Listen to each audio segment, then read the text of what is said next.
It was a little before noon when Cullen picked up his horses at the blacksmith shop.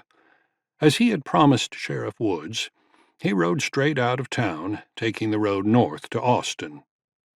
It was a full day's ride to that city, so he planned to arrive there before noon the following day. Gracie had said it was 4 miles out to Jesse Tice's farm. That should give him enough time to put a good bit of distance between him and the Tice boys by the time they rode into town.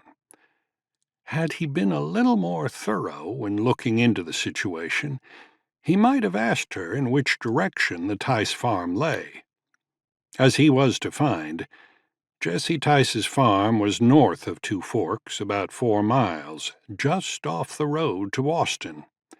He got his first clue when he met Sheriff Woods on his way back to town. "McCabe," Woods blurted when he pulled up before him, "where the hell are you going?" "Austin," Cullen answered, matter-of-factly. "I thought you had a place south of town somewhere," Woods exclaimed. "Are you just looking for trouble?" It took only a moment for Cullen to figure out why the sheriff was upset with him.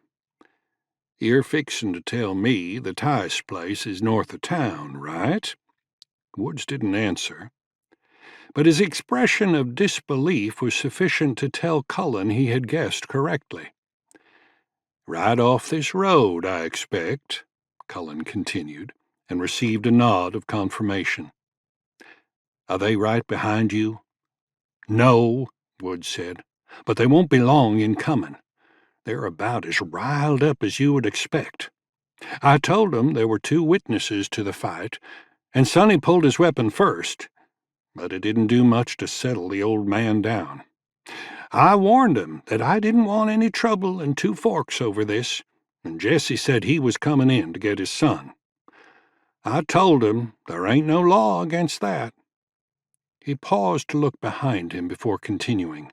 "But, mister, you'd best get moving now. You ain't even a mile from the trail that leads to the Tice farm. If you don't want to meet Jesse and his 2 boys, you'd best let that bay feel your heels." "Pleasure talking to you, Sheriff," Cullen responded, then promptly took the sheriff's advice and nudged Jake into a brisk lope. He had no desire to thin the Tice family out any more than he had already, so he held Jake to that pace until he was past a trail leading off toward the river.